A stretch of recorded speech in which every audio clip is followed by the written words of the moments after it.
Haha. Oh, it's getting so exciting, isn't it?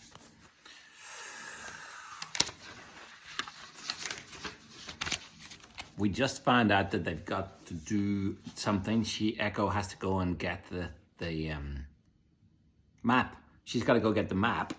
And if she doesn't go, then trouble. This is Aqua Libra, said old Gus, pointing through the view screen as they drew closer to a coastal city of pale stone buildings built around a network of canals. Sounds quite nice, really. Maybe the sort of place we could go for a summer holiday.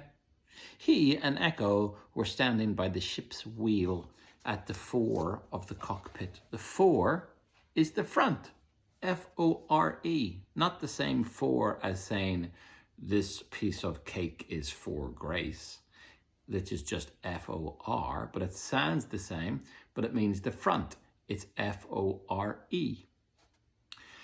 At the fore of the cockpit, front of the cockpit. Horace, having been marched off to a cell by Mai. As Echo gazed out of the oval windows, she realized they were looking through the eyes of a shark-shaped ship. How fast can you say shark-shaped ship? And how fast can you say it 5 times? Give it a try. 5 times say shark-shaped ship. Can you? Go. Ha! It's hard. Shark-shaped ship, shark-shaped ship, shark-shaped ship, shark-shaped ship, shark-shaped ship, shark-shaped ship, shark-shaped ship. Pretty good. As they flew over the city, she looked down and took in the labyrinth of waterways bustling with tiny white rowing boats. Beyond the city limits were rolling hills peppered with clusters of dark pines. With a lurching stomach, she realized that there was no pale pink sand or shimmering turquoise water and not a single waving star palm to be seen. They must have traveled even further away from Sleepy Palms and from Lil. Echo took a deep breath to steady herself. There's only one entrance to the Aqua Libra vaults. That blue door, old Gus pointed, passing his spyglass to Echo. She raised it to her eye. A flight of white marble steps led up from one canal to a huge stone-columned building with an ornately carved door of brilliant blue lacquer. And you want me to go in there? No, old Gus shook his head. It's only open to scholars and philosophers. There's no way any of us would get in. Besides, we don't want to draw attention to ourselves. Might give away the location to the others. The others? Old Gus glared at her. That's no concern of yours. So what do you want me to do? Old Gus pointed away from the city wharf across the lagoon to a tiny islet of purplish rocks. What do you see over there? He asked. Nothing much, she said. Echo raised the spyglass to her eye again, but the islet was empty. A bare outcrop of craggy, lichen-crusted rock peeking through the waves. Keep looking. Echo stared through the spyglass until her eye watered, scrutinizing every centimetre. I still can't see anything, she said. Watch the birds, he said. The birds? Echo squinted through the lens as a flock of fluffy, white cloud gulls sailed gracefully through the air. As they descended down towards the rocks, they whirled off, squawking in annoyance. Echo passed the spyglass back to old Gus. There's air coming out of the rocks, she said. Old Gus nodded with a twisted smile. The library's ventilation system. Keeping all those books at perfect level of humidity takes a lot of air. And that's where it goes in and out. Echo nodded slowly. So this was why old Gus needed her. He wanted her to go down the vent. Images of dark, dripping tunnels filled her head and she shivered. Won't it be dangerous?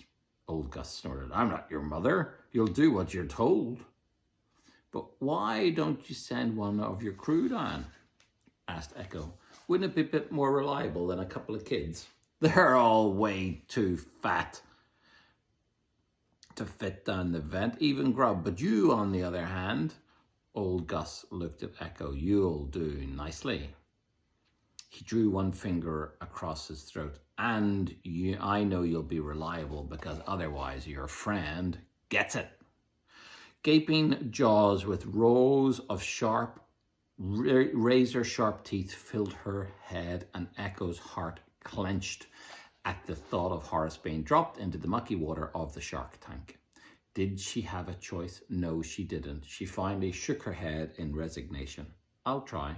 There's no try about it. Bring the map back or your friend is shark food. He handed her a piece of parchment with the riddle Rashmi the Ruthless had read out in the meeting. Echo scanned it in despair. But you've only solved the first part. What if I can't work out the rest of the clue? Her voice trembled and she had to fight back tears. I have faith in you, growled old Gus. Fear is a powerful motivator. I find you've got until noon. That's 4 bells from now. Now let's go. Old Gus stationed himself at the control deck and steered Obsidian towards the little island. As they reached it, the airship slowed to a hover. Hold her here, said old Gus to one of the crew. You, follow me. He took Echo down another corridor on the port side of the airship until they came to a closed hatchway. Old Gus pushed a button and the side of the hatch opened with one chunky black-nailed forefinger. The door hissed open with a clunk, letting a brisk sea breeze hit Echo full in the face. Old Gus unfurled a length of rope ladder and flung it out the doorway. Down you go. Fine. Echo clenched her fists to steady herself. She'd get into the library, find the stupid map, and get straight back out again. Horace would be fine, and in no time they'll be on their way back to the Scarlet Margaret. She took a deep breath. She would keep telling herself this, however unlikely it might seem, or she'd never hold her nerve. Echo turned her back to the doorway, grabbed the rough rope in both hands, and made her way down the swaying ladder.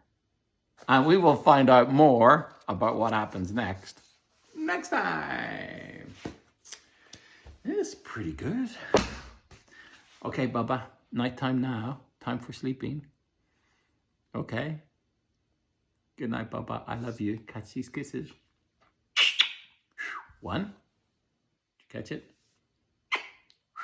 2. Did you catch it? Here's an extra 3 one.